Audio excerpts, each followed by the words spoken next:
사랑하는 생명사랑교회 여러분, 지난 일주일 동안 평안하셨습니까? 오늘 예배에 참여하신 여러분 모두를 생명과 평화의 예수 그리스도의 이름으로 환영합니다. 오늘은 사순절 첫째 주일입니다. 여러분 오늘 예배 드리시다 보시면은 십자가가 예전 십자가와는 좀 다른 것을 알게 될 것입니다. 이 보이는 십자가에는 십자가 고상이라 그래서 예수님이 직접 달려있는 그런 형상을 띠고 있습니다. 그래서 사순절 기간 특별히 주님의 순환과 또 십자가 죽음과 부활을 기억하고 준비하는 사순절 기간에는 이 십자가를 우리가 보면서 또 예배할 때 함께 묵상하는 시간을 갖겠습니다. 여느 해처럼 성회 수요일부터 매일 아침마다 사순절 아침 묵상을 드리고 있습니다. 올해는 사도행전으로 드립니다. 여러분 말씀 묵상하시고 또 기도할 거리와 삶의 적용도 함께 하시면서 이 사순절 기간 동안 신앙훈련의 시간이 되시길 바랍니다. 이제 성부, 성자, 성령의 임재를 알리는 세 번의 증울림과 함께 모두 마음을 모아서 영과 진리로 하나님 앞에 예배하도록 하겠습니다.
거역한 죄 용서받고 허물을 벗은 그 사람, 주님께서 죄 없는 자로 여겨주시는 그 사람, 마음에 속임수가 없는 그 사람, 그는 복되고 복되다.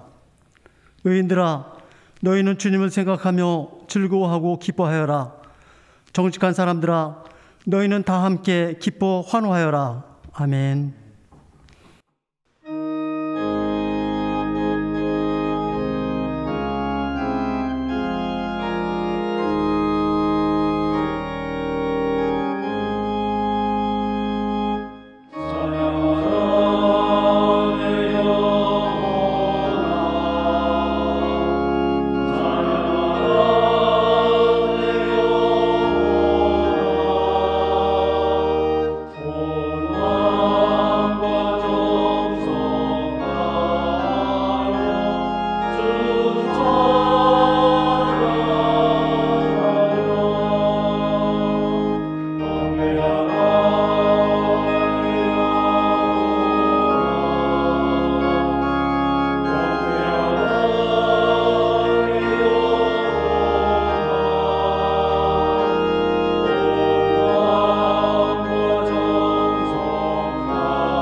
내 하나님이여, 내 하나님이여, 어찌 나를 버리셨나이까?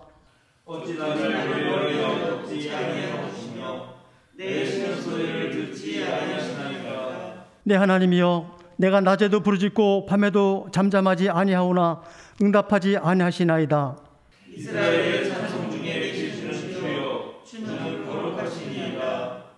우리 조상들이 주께 의뢰하였으므로 그들을 건지셨나이다.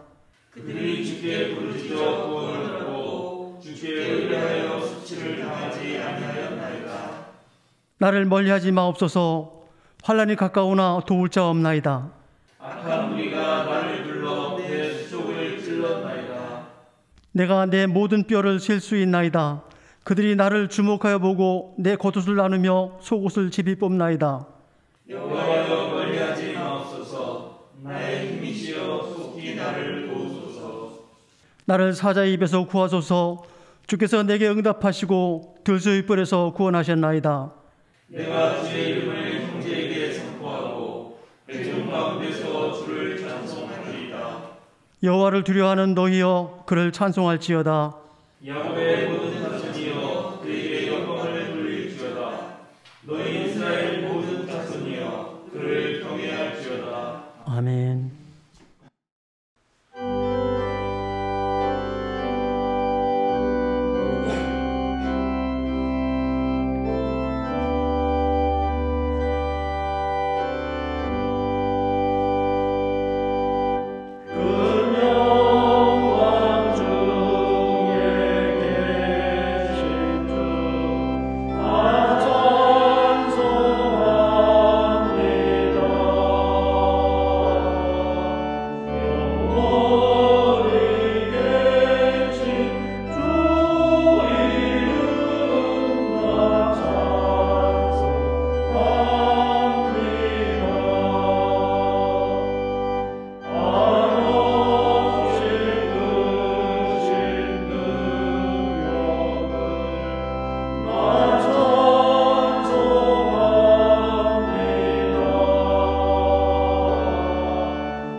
박은옥 주사님께서 목회기도 해주시겠습니다.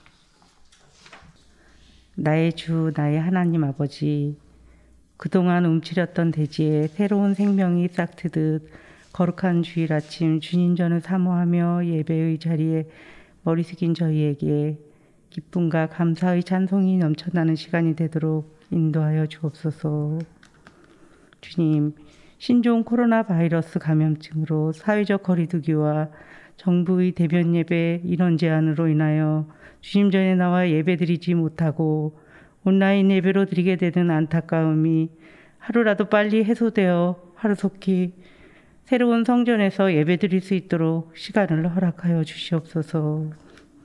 주님, 지금은 코로나 방역과 이로 인한 여러 가지 나라의 경제가 어려워 많은 사업장이 힘들어하고 있는 이 시기 뚜렷한 해결책이 없이 고생하는데 이 어려움을 잘 견뎌낼 수 있는 힘과 지혜를 주시옵소서.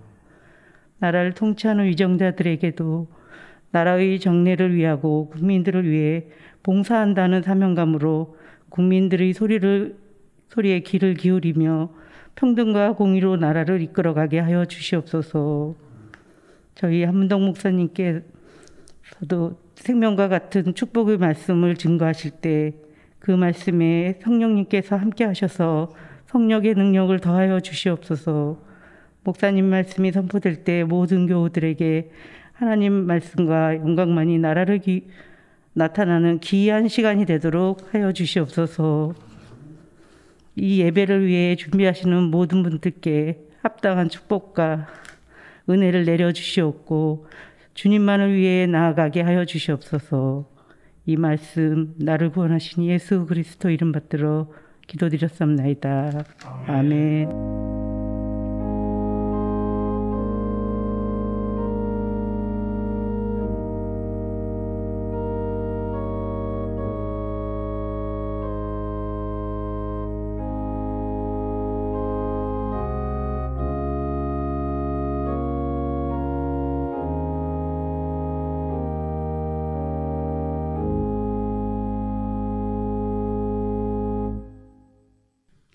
사순절 첫째 주일 우리에게 주시는 성경 말씀은 사무엘상서 17장 41절에서 47절, 시편 44편 4절에서 8절, 에베소서 6장 10절에서 20절 말씀입니다. 먼저 사무엘상의 말씀을 저와 함께 한 절씩 교독하시고 마지막 절은 함께 봉독하겠습니다. 그 블레셋 사람도 방패든 사람을 앞세우고 다윗에게 점점 가까이 다가왔다. 그 블레셋 사람은 다윗을 보고 나서 그가 다만 잘생긴 홍한 소년에 지나지 않는 것을 알고는 그를 속이게 되었다. 그 블레셋 사람은 다윗에게 막대기를 들고 나에게로 나오다니 네가 나를 개로 여기는 것이냐 하고 묻고는 자기 신들의 이름으로 다윗을 저주하였다. 그 블레셋 사람이 다윗에게 말하였다. 어서 내 앞으로 오너라. 내가 너의 살점을 궁중에 세워 들짐승의 밥으로 만들어주마. 그러자 다윗이 그 블레셋 사람에게 말하였다. 너는 칼을 차고 창을 메고 투창을 들고 나에게 나왔으나 나는 내가 모욕하는 이스라엘 군대의 하나님 곧 만군의 주님의 이름을 의지하고 너에게 나왔다. 주님께서 너를 나의 손에 넘겨주실 터이니 내가 오늘 너를 쳐서 내 물을 베고 블레셋 사람의 죽음을 모조리 공중에 세워 땅의 들짐승에게 밥으로 주어서 온 세상이 이스라엘의 하나님을 알게 하겠다. 다같이 또 주님께서는 칼이나 창 따위를 쓰셔서 원하시는 것이 아니라는 것을 여기에 모인 이 온 무리가 알게 하겠다. 전쟁에서 이기고 지는 것은 주님께 달린 것이다. 주님께서 너희를 모조리 우리 손에 넘겨주실 것이다. 아멘. 다음은 시편 44편 4절에서 8절 말씀입니다. 저와 함께 한 절씩 교독하시고 마지막 절은 함께 봉독하겠습니다. 주님이야말로 나의 왕, 나의 하나님, 야곱에게 승리를 주시는 분이십니다. 주님의 능력으로 우리는 우리의 적을 참수었으며 우리를 공격하여 오는 자들을 주님의 이름으로 짓밟았습니다. 내가 의지한 것은 내 활이 아닙니다. 나에게 승리를 안겨준 것은 내 칼이 아닙니다. 오직 주님만이 우리로 하여금 적에게서 승리를 얻게 하셨으며 우리를 미워하는 자들이 실수를 당하게 하셨기에 다 같이 우리는 언제나 우리 하나님만 자랑합니다. 주님의 이름만 끊임없이 찬양하렵니다. 아멘. 마지막으로 에베소서 6장 10절에서 20절 말씀을 저와 함께 한 절씩 교독하시고 마지막 절은 함께 봉독하시겠습니다. 끝으로 말합니다. 여러분은 주님 안에서 그분의 힘찬 능력으로 굳세게 되십시오. 악마의 공기에 맞설 수 있도록 하나님이 주시는 온몸을 덮는 갑옷을 입으십시오. 우리의 싸움은 인간을 적대자로 상대하는 것이 아니라 통치자들과 권세자들과 이 어두운 세계의 지배자들과 하늘에 있는 악한 영들을 상대로 하는 것입니다. 그러므로 하나님이 주시는 무기로 완전히 무장하십시오. 그래야만 여러분이 악한 날에 이 적대자들을 대항해 할 수 있으며 모든 일을 끊는 위에 설 수 있을 것입니다. 그러므로 여러분은 진리의 허리띠로 허리를 동이고 정의의 가슴막이로 가슴을 가리고 버티어 서십시오. 발에는 평화의 복음을 전할 차비를 하십시오. 이 모든 것에 더하여 믿음의 방패를 손에 드십시오. 그것으로서 여러분은 악한 자가 쏘는 모든 불화살을 막아 꺼버릴 수 있을 것입니다. 그리고 구원의 투구를 받고 성령의 곧 하나님의 말씀을 받으십시오. 온갖 기도와 간구로 언제나 성령 안에서 기도하십시오. 이것을 위하여 늘 깨어서 끝까지 참으면서 모든 성도를 위하여 간구하십시오. 또 나를 위하여 기도하기를 내가 늘 열기에 하나님께서 말씀을 주셔서 담대하게 복음의 비밀을 알릴 수 있게 하라고 하십시오. 다 같이 나는 사슬에 매여 있으나 이 복음을 전하는 사신입니다. 이런 형편에서도 내가 마땅히 해야 할 말을 담대하게 말할 수 있게 기도하여 주십시오. 아멘.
하나님의 무기라는 제목으로 한명도 목사님께서 설교해 주시겠습니다.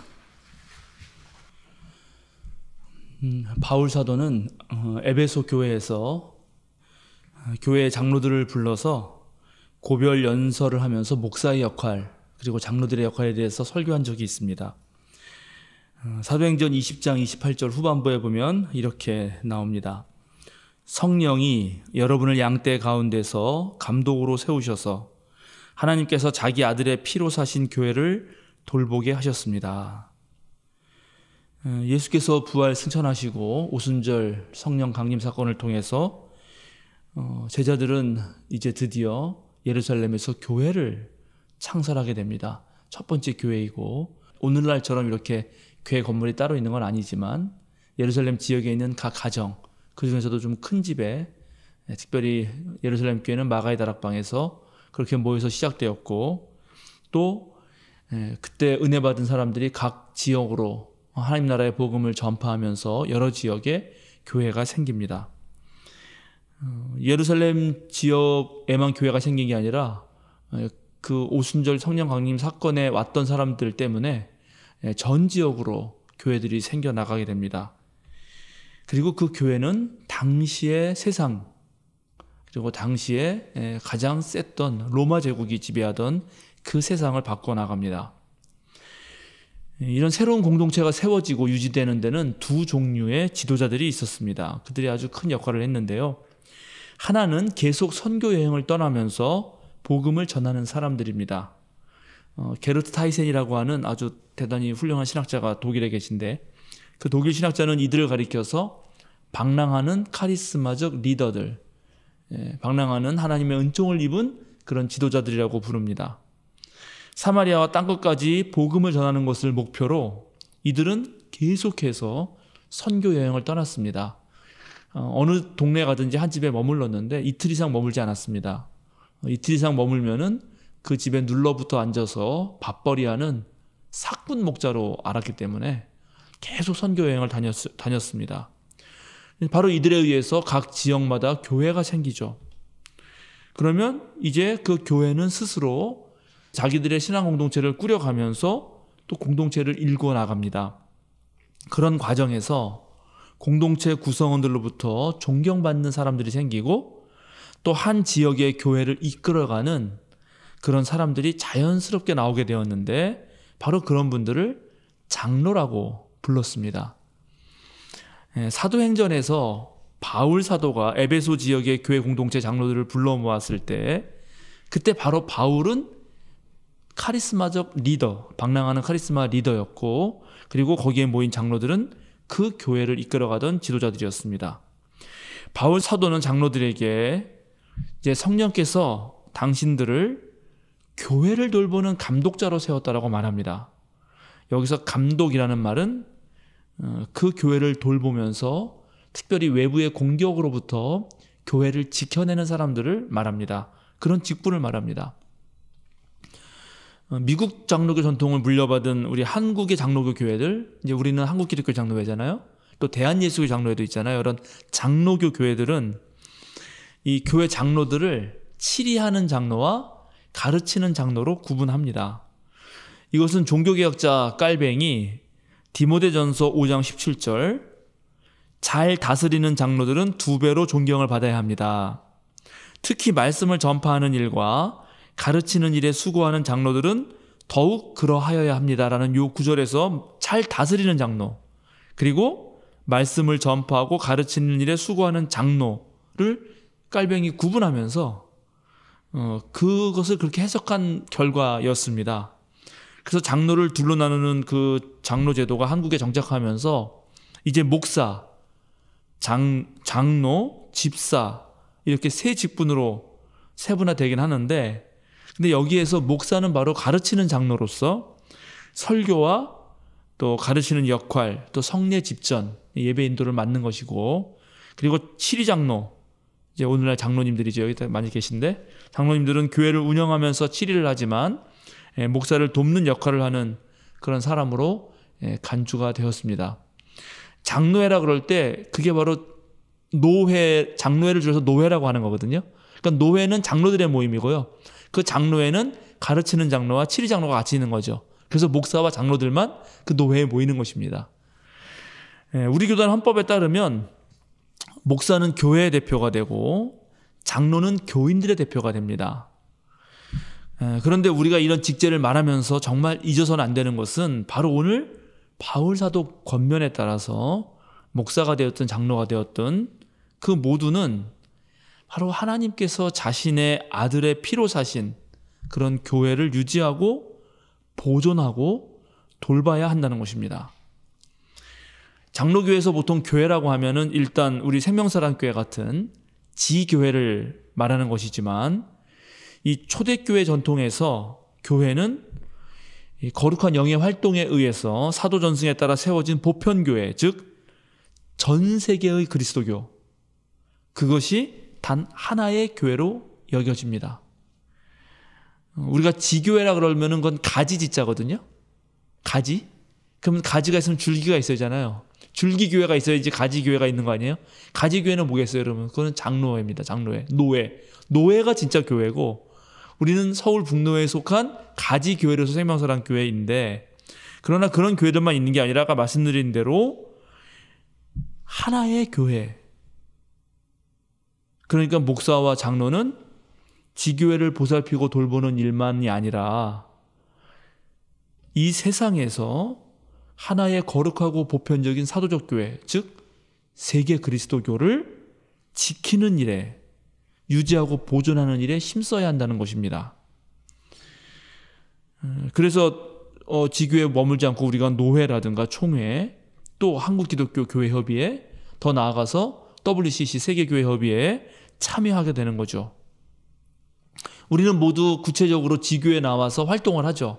여러분 전부 다 생명사랑교회 교인으로서 이 교회에서 활동을 합니다만 그러나 그렇게 활동을 하면서도 우리의 정신은 전 세계 교회는 하나의 교회다. 내가 생명사랑교회에서 하는 활동이 전 세계 21억 명의 그리스도교가 함께 일하는 것이다라는 생각을 가져야 한다는 것입니다. 우리는 매주 예배에서 사도신경을 하면서 거룩한 공교회와 성도의 교제를 믿는다라고 고백합니다. 여기에서 거룩한 공교회라는 말이 바로 카톨릭, 정교회, 개신교 모두를 포함하는, 그래서 공교회죠. 공교회. 공적인 교회, 사적인 교회가 아니라 모두를 포함하는 세계 기독교, 영어로는 월드 크리스찬이티인데요. 그 월드 기독교, 세계 기독교를 다 말하는 것입니다. 우리가 생명사랑교회에서 신앙생활을 하지만 우리들의 시야는 바로 거룩한 공교회로 확대돼야 되고 우리의 사역 또한 공교회성을 띄어야 합니다. 그런 의미에서 작년에 서울 북로의 소속 교회들은 전부 다 코로나 상황에서 교회가 진심으로 죄송합니다라고 그렇게 현수막을 내달았습니다. 그런데 그걸 내다는 과정에서 몇몇 교회에서 어떤 교인들이 야, 우리 교회는 잘못도 안 했는데 왜 우리 교회가 그런 현수막을 내다냐, 이렇게 그런 나오는 말들이 있었다고 제가 들었습니다. 그러니까 그렇게 말하는 교인들은 스스로가 사도신경을 고백하지만 그때 교회라고 생각하는 거는 정말 지교회만 교회인 거죠. 그죠? 다른 교회들은 교회가 아니야. 그러니까 공교회성이 뭔지를 전혀 모르고 하는 말인 것입니다. 교회의 공교회성을 회복하려고 할 때 가장 아픈 지점이 바로 여기에 있습니다. 한국의 많은 지교회들과 또 지교회 구성원들인 교인들은 이 교회의 공공성을 망각하고 전부 지금 자신이 출석해서 예배하고 있는 그 교회만 전부인 줄 알고 있습니다.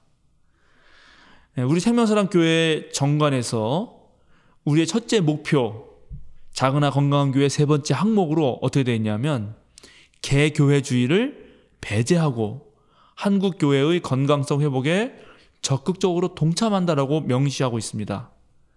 그러니까 우리는 그걸 알고 있는 거죠. 그러나 한국의 많은 교회들은 매주 사도신경 할 때마다 거룩한 공교회와 성도의 교제를 믿습니다라고 하지만 그 신앙 고백의 의미를 제대로 성찰하고 있지 않은 것입니다. 물론 우리 생명사랑교회와 저기 장이동에 있는 사랑제일교회와는 분명 다르죠. 우리 입장에서 볼 때 정광훈 같은 사람을 목사라고 동등하게 부르거나 불리는 것이 무척 부끄럽고 수치스러운 일입니다. 그러나 세상 사람들 눈에는 신천지나 한국의 개신교나 부천의 영생교나 다 거기서 거기라고 그렇게 말들을 지금 하고 있고 그렇게 느끼고 있습니다. 그리고 그런 분위기와 시선들이 실제로 전체 한국교회의 이미지에 상당한 영향을 미치고 있는 것입니다. 한국 개신교를 향해서 이 사회의 그런 시민들이 보여주는 그 따가운 눈초리는 우리 생명사랑교회라고 해서 피해갈 수가 없습니다. 그러니까 우리도 교회 다닌다 그러면 여러분 요즘에 솔직히 말해서 어디 가서 나 교회 다닌다고 말하기가 되게 쉽지가 않죠. 그런 일이 목사가 더 힘들죠. 네. 목사라 그럴 때마다 저 사람이 나를 정광훈처럼 생각하지 않을까. 맨날 그렇게 생각이 들어요. 정말로. 그래서 우리가 세속사회 속에서 세계교회가 어떻게 설 자리를 마련할 것인가 하는 그런 거시적 관점에서 생각할 수는 없다 하더라도 우리가 그렇게 대단한 사람들 아니니까요. 그러나 한국 사회 속에서 그리스도교가 어때야 하는가, 특별히 한국 개신교가 어떤 모습이 되어야 하는가를 우리는 고민해야 하는 것입니다. 나 한 명, 나 한 사람 한 사람이 그리스도인으로서의 삶의 태도와 삶의 어떤 자세를 보일 때 그것이 바로 한국 기독교 전체에게 어떤 영향을 미친다는 생각을 우리는 해야 한다는 것입니다. 따라서 저는 생명사랑교회라는 이 지교회 담임 목사이면서 동시에 한국 개신교의 올바른 회복을 위해서도 아주 헌신하는 사람이 되어야 하는 것입니다. 우리 교인들은 이미 그런 사실을 잘 알고 계시기 때문에 또 그런 의미에서 제가 우리 노회의 교회와 사회 평화통일위원회 위원장, 또 우리 한국기독교 장로회 총회 연금재단 이사, 한국기독교교회협의회의 종교간 대화위원회 위원으로 활동하게 하고, 그리고 사단법인 평화나무의 이사로서 또 수요사경회를 인도하고, 그리고 각종 기관에 가서 내가 강의하고 하는 것들을 여러분들이 적극적으로 감당할 수 있도록 해주는 것입니다. 또 동시에 우리 교회는 선교에 중점을 두고 여러 단체와 선교사들에게 후원할 뿐만 아니라 사회의 여러 아픈 목소리들에게 귀를 기울이는 이유가 다 여기에 있는 것입니다. 우리는 우리 스스로 도덕성을 세워갈 뿐만 아니라 이 사회 전체를, 그리고 한국 개신교 그 전체를 새롭게 해야 할, 그리고 그 전체를 회복시켜야 할 그런 의무가 있고, 바로 그 일에 우리가 동참할 때 우리 또한 더 성숙하고 건강하게 되는 것입니다. 근데 문제는 지금 한국 개신교가 실로 어렵다는 것입니다. 제가 통계를 찾지 못했는데 작년 한 해에 감리교 건물이 200개가 나왔다 그래요. 그 매물로. 근데 내가 못 찾았어요. 막 열심히 찾았는데. 물론 지금의 상황들이 한국 개신교의 잘못된 관행들을 깨끗이 정화하는 그런 좋은 기회다라고 아주 낙관적인 전망을 하기도 하는데, 저는 그렇게 생각하기도 하는데, 그러나 한국교회가 처한 어려움은 사실 매우 심각합니다. 한국교회의 미래를 가늠해 볼 수 있는 통계가 최근에 나왔는데요. 올해 2021년 각 교단의 신학대학원 지원자가 거의 다 미달됐습니다. 서울신학대학, 저기 부천에 있는 서울신학대학원 대학원은 0.54대 1, 침례교 신학대학원 대전에 있는 것 같은데 여기는 0.53대 1, 성결대학교 신학대학원은 0.40대 1, 아세아연합신학대학은 0.28대 1로 마감되었습니다. 한국에서 가장 큰 교단인 장로교가 있죠. 장로교의 주요 신학대학원인 장신대 그리고 총신대 신학대학원도 2.4대 1, 그 다음에 1.4대 1 정도로 간신히 정원을 채웠습니다. 신학교 학부로 내려가잖아요. 이제 학부, 대학, 정시 거기에 가면 거기도 거의 다 비슷한데 거기에는 감리교 계열의 세 신학교가 있어요. 우리 감리교 목사 되려면 학부에 3개 신학교 나와야 되거든요. 감신대, 협성대, 그 다음에 목원대. 근데 여기 전부 다 정원 미달입니다. 감신대 0.34대 1인가 그래요.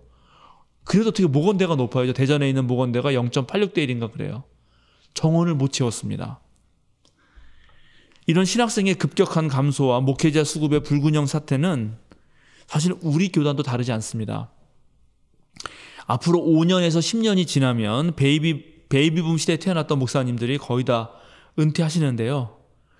그때가 되면 교회가 목회자를 모시고 싶어도 모실 수 없는 교회들이 수두룩하게 나타나게 될 것입니다. 이미 지금 뭐 유럽이라든가 미국이라든가 캐나다 이런 지금 서구 유럽 사회는 시골로 가면 교회 목회자를 구할 수가 없기 때문에 한 목사가 순회 설교자가 됩니다. 그러니까 주일날 5개 교회가 설교하는 거 아침부터 쫙 돌아가면서.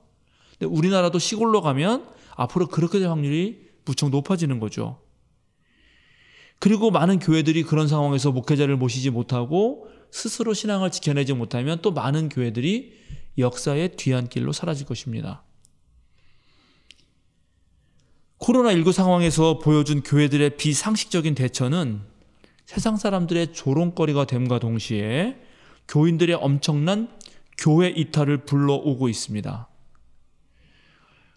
최근에 제가 클럽하우스라고 새로 생긴 그런 말하는 카톡방 같은 건데요. 거기에 들어가서 신학 전공하면은 뭐 해 먹고 살아요라는 방에 들어가서 이런저런 얘기를 나누는데 거기서 사회적 영향력을 끼치는 하나의 그런 이제 인플루언서가 한국교회 500만 이렇게 얘기하더라고요. 제가 다소 놀랐어요. 벌써 그분은 그렇게 인식하는 거죠. 우리 1000만이라 그런 거 그거는 1000만 아닙니다. 830만이라고 말할 때가 엊그제 같았는데 지금 느낌으로 그 사람이 말하는 게 맞는 것 같아요. 한 500만 되는 것 같아요. 교회 안 나가잖아요 이제.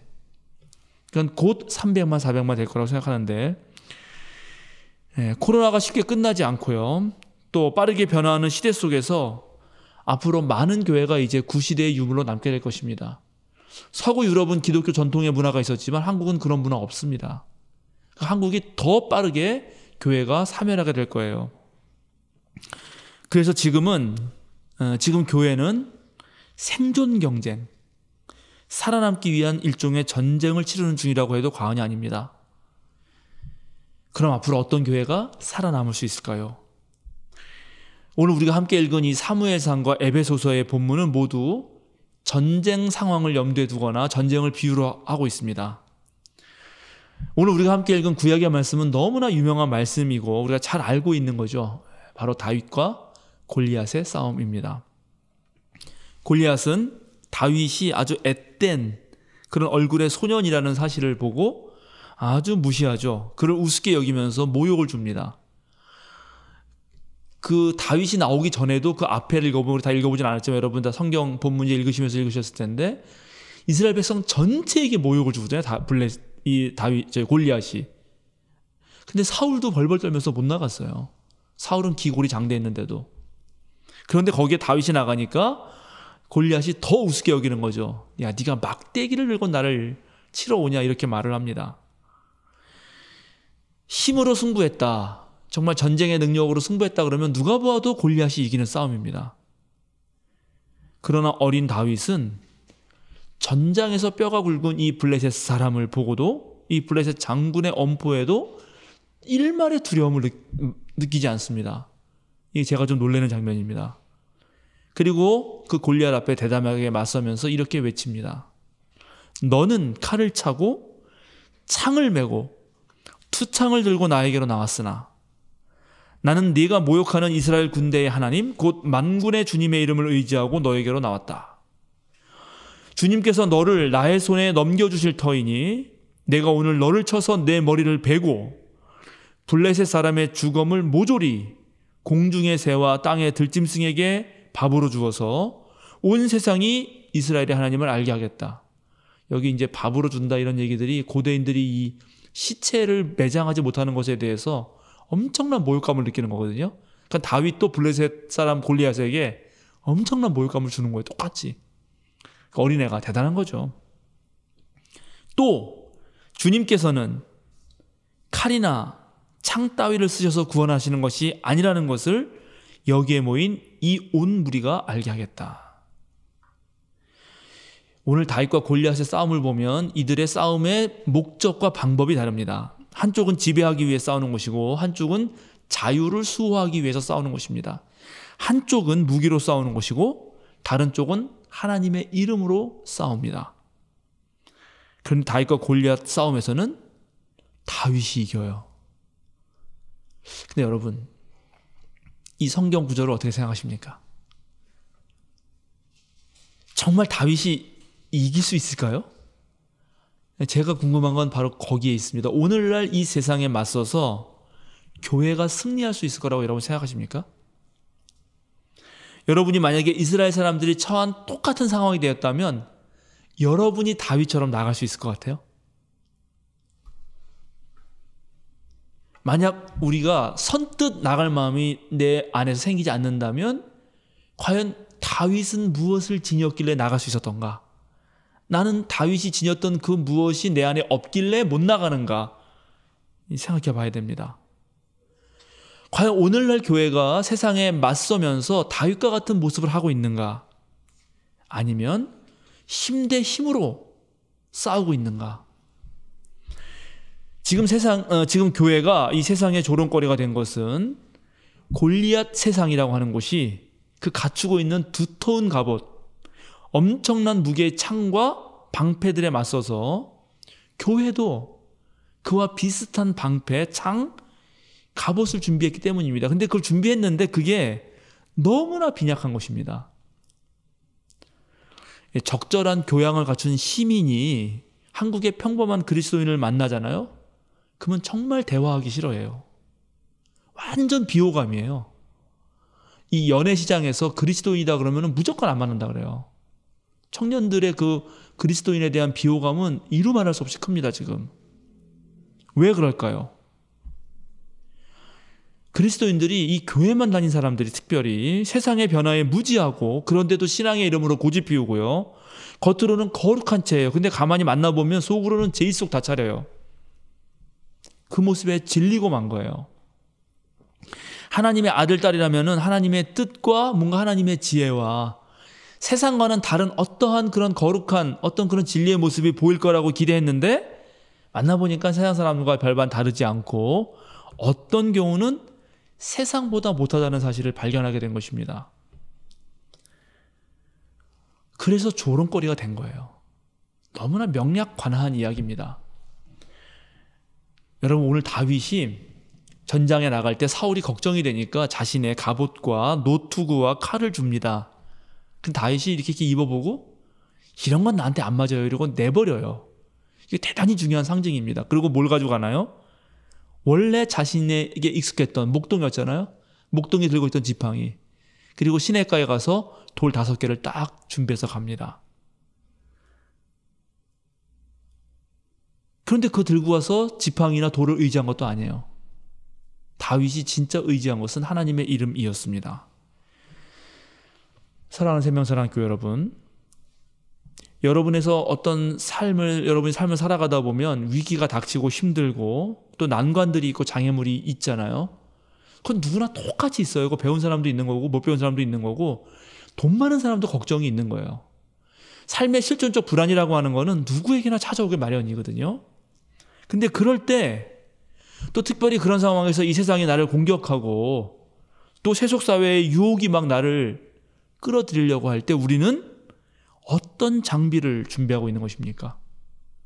무슨 신념을 가지고 그런 것에 맞서고 있는 거죠? 다윗이 들었던 지팡이는 뭐고 우리가 들었던 지팡이는 무엇인지, 그리고 우리들에게 익숙한 그 돌멩이는 도대체 무엇일까요?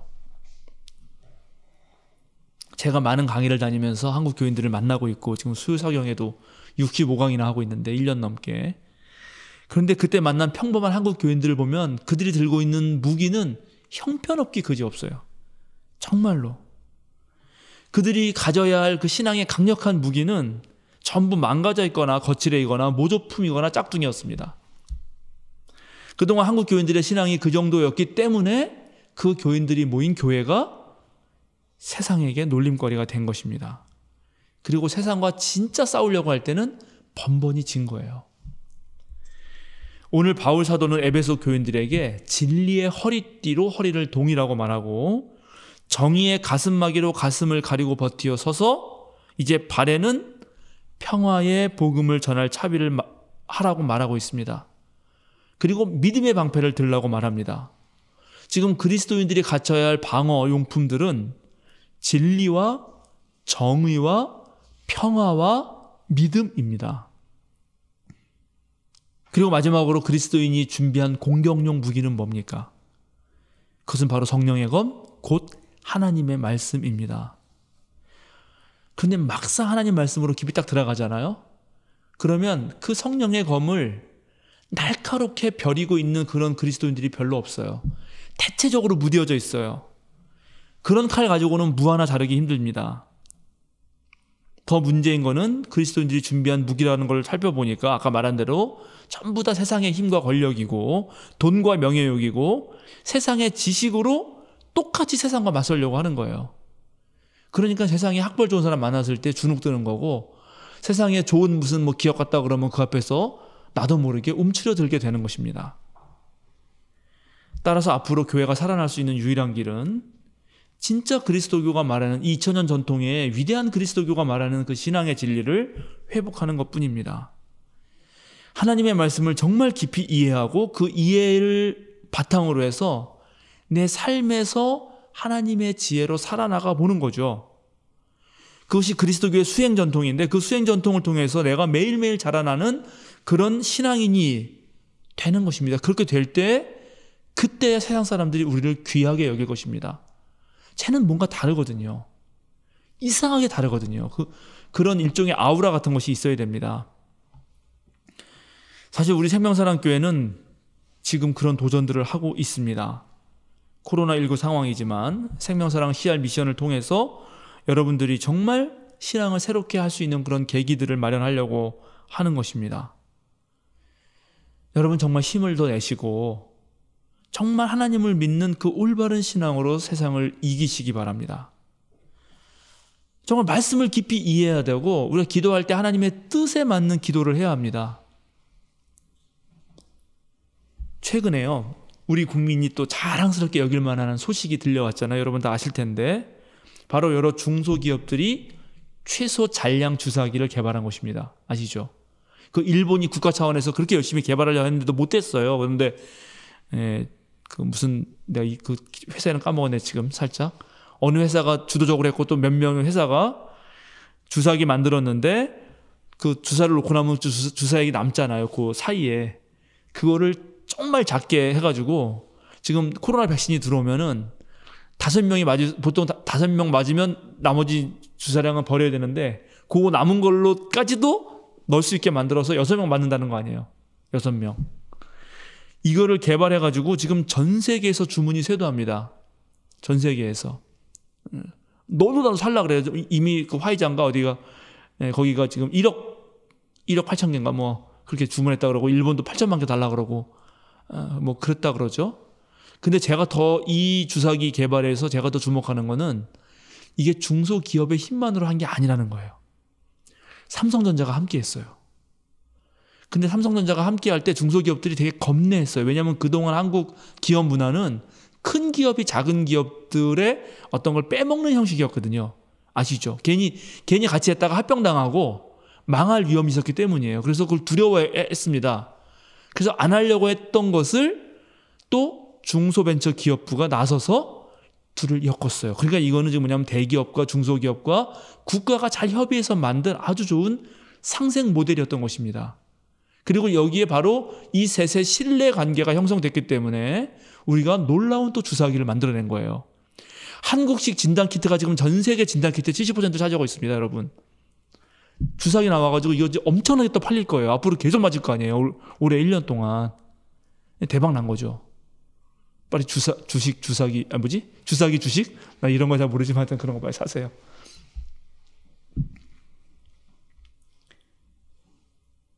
이런 경험은 우리에게 매우 소중한 자산입니다. 특별히 신뢰 자산이라는 것입니다. 코로나 이전부터 우리나라는 상당한 신뢰 자산을 가지고 있었습니다, 여러분. 예를 들면 우리나라는 카페에서요. 막 노트북 막 치다가 노트북 놔두고 화장실 갔다 와 노트북 안 없어져요. 핸드폰 놔둬도 안 없어집니다. 우리가 알고 있던 서구 유럽의 선진국이요. 100이면 100 없어집니다. 그 외국인들이 우리나라 와서 그 모습을 보고 완전 놀라 자빠져요. 그게 뭐죠? 우리는 서로가 서로를 신뢰합니다. 정직해요. 그 놔두고 가도 누가 내 거 안 가져간다라고 믿는 거죠. 우리에게는 그런 도덕성이 있습니다. 그리고 바로 그런 시민들의 도덕성 때문에 지금 코로나 전국에서 방역이 성공하고 있는 것입니다.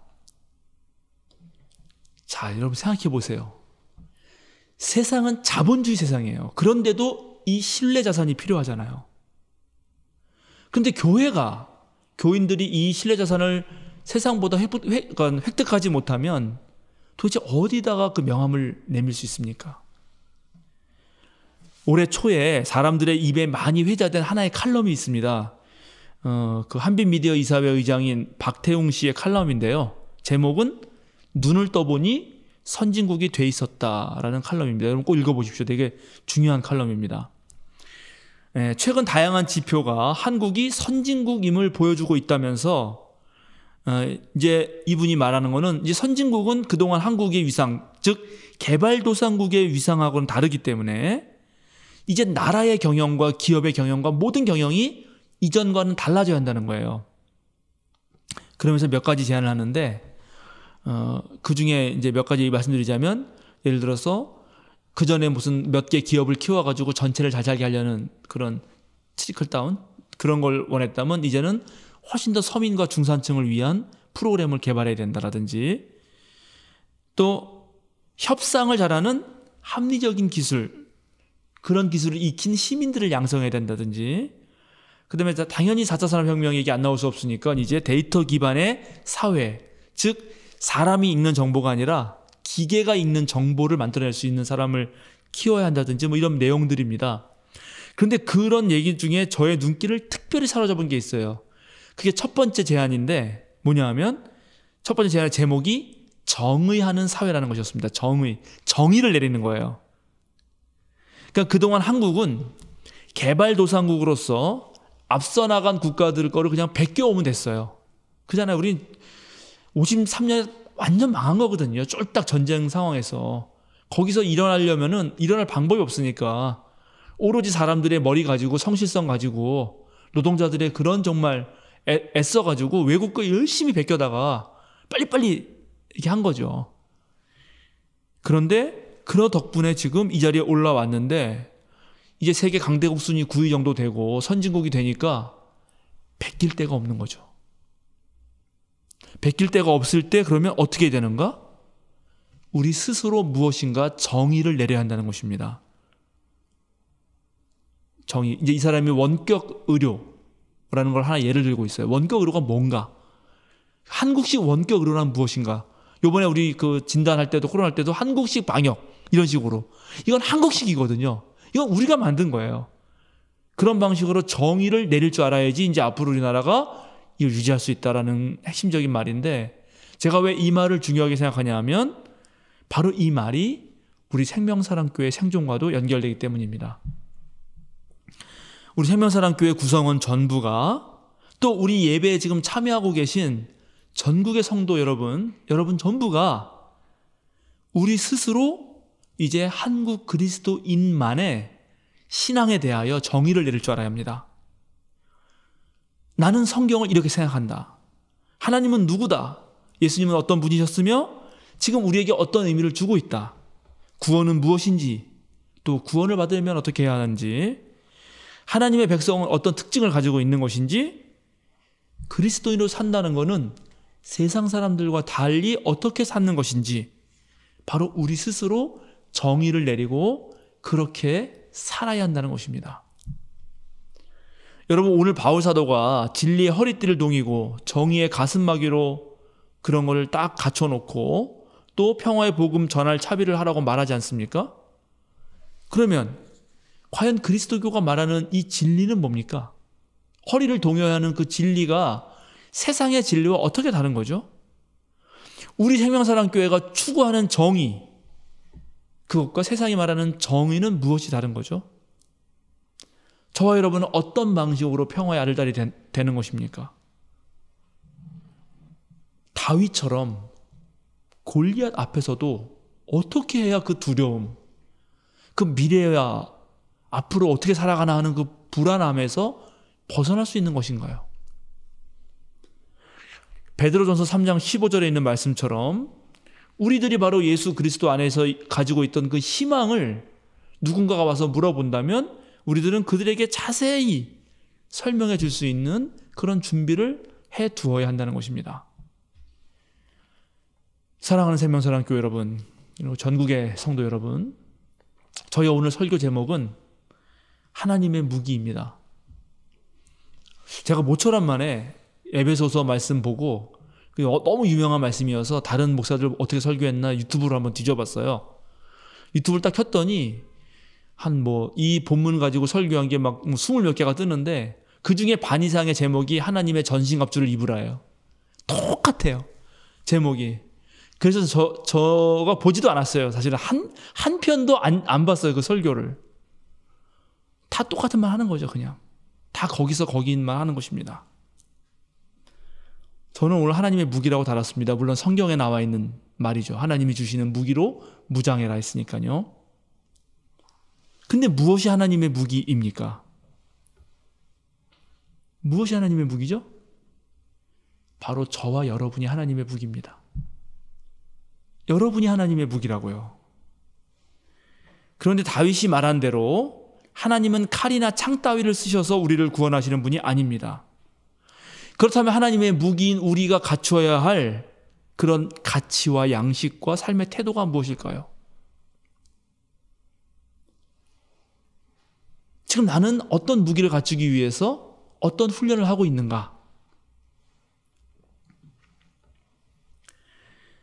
바울 사도께서 말씀하신 대로 우리 그리스도인들의 싸움은 인간을 적대자로 상대하는 것이 아니라 통치자들과 권세자들과 특별히 이 어두운 세계의 지배자들과 하늘에 있는 악한 영들을 상대하는 것입니다. 물론 고대인들의 사유 속에서 악한 영들이라고 하는 것, 이런 것들은 오늘날 재해석해 볼 때 모든 생명체들을 억누르고 못 살게 구는 그런 모든 총체적 세력들을 말하는 것입니다. 사람들에게 억울하게 만들고 한이 쌓이게 만드는 것들, 그것이 문화가 되었던 정치 권력이 되었던 돈의 욕심이 되었던 그 무엇이 되었던, 사람들이 억울하면 못 견디잖아요. 여러분, 억울한 거 견딥니까? 그거 힘들잖아요. 그런 모든 것들과 우리가 어떻게 싸워서 이길 것인가? 바로 그런 힘들에 맞서서 우리는 어떤 무기를 가지고 있는가 하는 것입니다. 오늘 제 설교를 듣고 여러분 혹시 나도 그런 무기 하나 있으면 좋겠는데 이런 생각이 드신다면 자, 댁에 가셔서 생명사랑교회 다음 카페를 여십시오. 지난 5년의 세월 동안 거기에 올려있는 제 설교들, 거기 원고가 다 있습니다. 목소리 음성도 있죠. 예. 그 다음에 월요 아침 묵상 2016년부터니까는 뭐 엄청 많죠. 사순절, 대림절 아침 묵상들, 그리고 예수님의 삶과 가르침 50강 성경 공부 자료, 그 다음에 우리 믿음의 식구들이 함께 기도했던 그 기도문들 한번 찬찬히 시간 내서 읽어보시기 바랍니다. 지난 5년의 세월 동안, 그리고 지금도 계속되고 있는 우리 동영상을 통한 신앙 강좌들, 여러분 그거 다 보시고 나서도 아직도 잘 무기가 뭔지 모르겠는데요, 그런 분이 계시다면 그때 저를 찾아오십시오. 제가 잘 알려드리겠습니다. 세상은 예나 지금이나 험합니다. 부족한 우리에게 세상은 언제나 겁나는 곳일 수 있습니다. 그 험한 세상 살아가시면서 세상의 방식을 뛰어넘는 그런 하나님만의 무기를 장착하시는 그런 여러분 되시기 바랍니다. 아니, 그 장착이 아니라 사실 여러분이야말로 하나님의 무기임을 꼭 기억하시기 바랍니다. 기도하겠습니다. 거룩하신 하나님, 길어지는 코로나로 지쳐가는 우리 영혼을 위로해 주소서. 이 환난의 시간이 속히 지나가게 하여 주소서. 그러나 절망 속에서 헤매지 말고 인내하면서 단련된 인격이 되도록 더 노력하는 우리가 되게 하여 주소서. 눈물의 밤을 보내고 기쁨의 새벽을 맞이할 때는 한껏 성숙한 신앙인으로 거듭나게 하여 주소서. 새로운 시대의 새로운 일들을 감당할 능력을 주시고 거짓 선동과 헛된 욕망에 사로잡히지 않게 하여 주소서. 진리로 허리를 동이고 정의로 가슴 보호대를 삼으며 평화의 복음을 전하는 발이 되게 하여 주소서. 믿음의 방패를 가지고 성령의 검을 날카롭게 하여 세상 사람들의 골수를 쪼개고 그들의 생각을 드러내게 하시고 언제나 우리 주님의 사역을 감당하는 우리가 되게 하여 주소서. 예수 그리스도의 이름으로 기도드립니다. 아멘.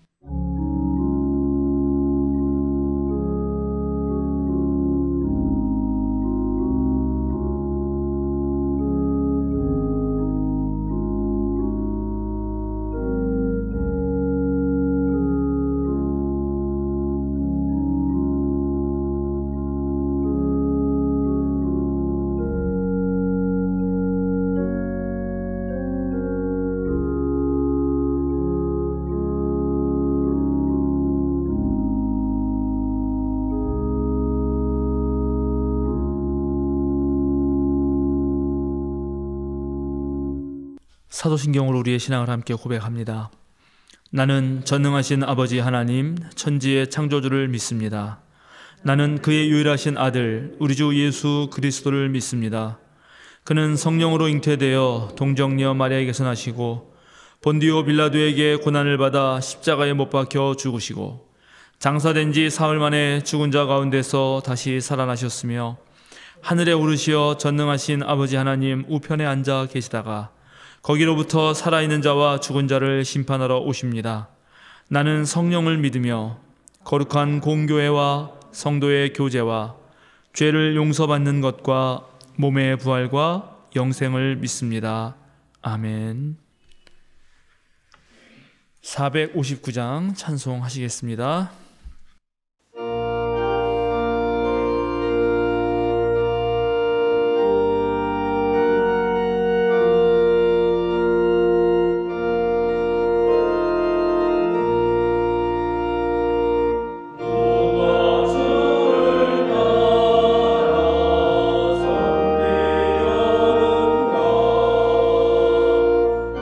누가 죄를 떠나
사랑하는 생명사랑교회 여러분, 그리고 전국의 성도 여러분, 어깨를 쭉 펴고 똑바로 서십시오. 세상으로 당당하게 그리고 힘차게 나아가십시오. 자유인으로 사십시오. 성령의 투구를 받아쓰고 성령의 검, 곧 하나님의 말씀을 받으십시오. 온갖 간구로 또 기도로 성령에게 기도하십시오. 하나님의 무기가 되어 온 세상을 이기십시오. 축도하겠습니다. 이제는 우리 주 예수 그리스도의 근무하신 은혜와 하나님의 그 크신 사랑과 거룩한 성령의 친교가 진리의 갑옷을 입고 성령의 검을 들고 세상으로 나아가는 생명사랑 교우들과 지금 이 시간 함께 온라인으로 예배하는 전국의 모든 성도들과 아픈 세상에서도 하나님을 찾으며 구원을 갈망하는 모든 이들에게 지금부터 영원토록 함께 하시기를 간절히 축원하옵나이다. 아멘.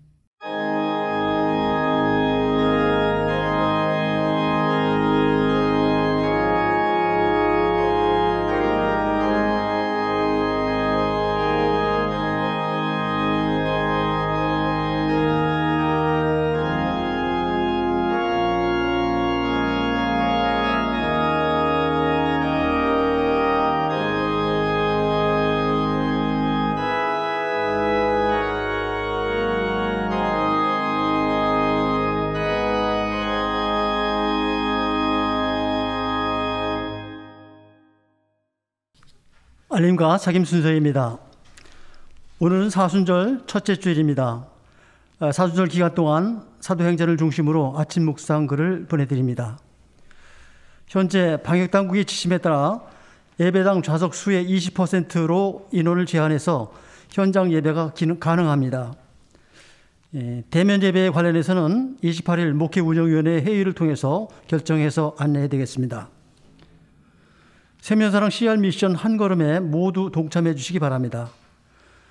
생명사랑 유튜브 채널에 들어가셔서 주의 기도 강의를 시청해 주시고 각 가정으로 보내드리는 체크리스트에 기록해서 사진을 찍어서 교육실로 보내주시기 바랍니다. CR 미션 한 걸음을 완료하신 분들은 두 걸음을 보내드리겠습니다. 다음 주 목요일 25일 저녁 8시에 떼제 기도회가 있습니다. 유튜브 실시간 방송으로 진행합니다. 전교인 카톡방에 공유하는 링크를 통해서 참여하실 수 있습니다. 다음 주 토요일 27일은 연탄 봉사가 있습니다. 주중에 전교인 카톡방을 통해서 자세한 안내를 하겠습니다. 바울 알기 모임을 시작합니다. 3월 2일 화요일 저녁 8시에 줌으로 첫 모임을 가집니다. 매월 첫째, 셋째 화요일 저녁 8시에 진행하겠습니다. 북한 어린이 돕기 저금통 모으기에 참여하신 분들은 저금통을 교회로 제출해 주시기 바랍니다. 수요기도회는 유튜브 실시간 방송으로 계속 진행하고 각종 신앙 동영상과 교육 자료들은 온라인 플랫폼들을 통해서 업그레이드 됩니다. 참조하셔서 여러분의 신앙이 계속 전진하길 빕니다. 예부에도 적극적으로 공유와 홍보를 해주셔서 온라인 선교에 함께 힘써 주시기 바랍니다. 3년 성경 통독 과정을 진행 중입니다. 매일 아침 전교인 카톡방에 공유해드리는 말씀을 묵상해 주시고 질문의 답도 찾아보시면서 열심히 참여해 주시기 바랍니다. 또 한 가지 기쁜 소식을 여러분에게 알려드리겠습니다. 우리 담임 목사님, 한무돌 목사님께서 박사학위를 취득하셨습니다.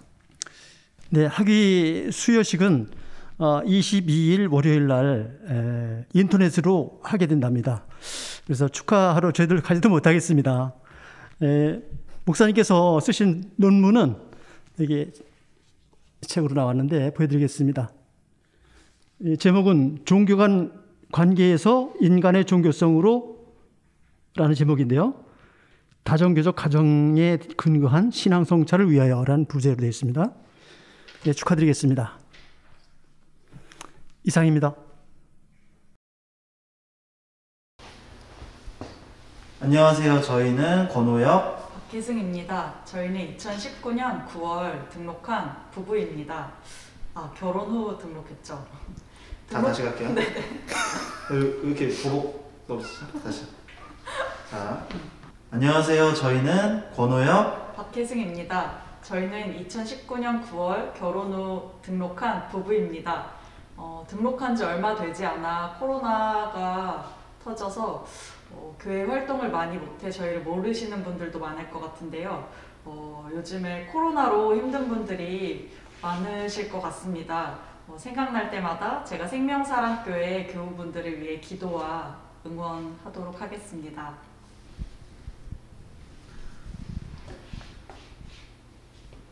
그렇게 내 멘트를 다 가져가. 그러니까 이게 아니, 내 멘트를 다 쓰면 어떡해. 안녕하세요. 저희는 청년회 소속 권호혁, 박혜승입니다. 등록한 지 몇 개월 지나지 않고 코로나가 터져서 교회 활동이나 뭐 봉사라든지 이런 거 참석을 많이 못해서 모르시는 분들도 많이 있으실 것 같은데요. 얼른 코로나가 끝나서 같이 봉사하고 예배 드리고 함께 교제할 수 있는 시간이 찾아왔으면 좋겠습니다. 나는 지금 준비를 안 했는데. 다시. 너무 갑자기 주면. 앞에 너무 잘하셨는데? 요즘 코로나 때문에 많이 힘드실 텐데 가끔 산책도 하고 어떻게 해야 돼? 뭐라고 해야 돼? 마지막 그러면은 인사. 너가 먼저 해. 내가 너무 할 말을 다 해서 네가 할 말이 없는 거지. 맞아. 그러면 그렇게 그러면은 해야겠다. 너가 먼저 말을 해. 그렇게 내 멘트를 다 가져가. 네, 저는 권오혁이고요. 제 얼굴을 많이 모르시는 분들이 많을 것 같습니다. 얼른 코로나가 종식되어서 다 같이 모여서 예배하고 또 함께 소소한 삶을 나눌 수 있는 그런 시간이 얼른 찾아왔으면 좋겠습니다. 네. 저희 와이프가 요새 신년을 맞이하여서 그 영어 공부 야나두 아시죠? 그거 시작했는데요. 저희는 인사 영어로 마무리하도록 하겠습니다. 자, 해주시죠. See you again. See you again.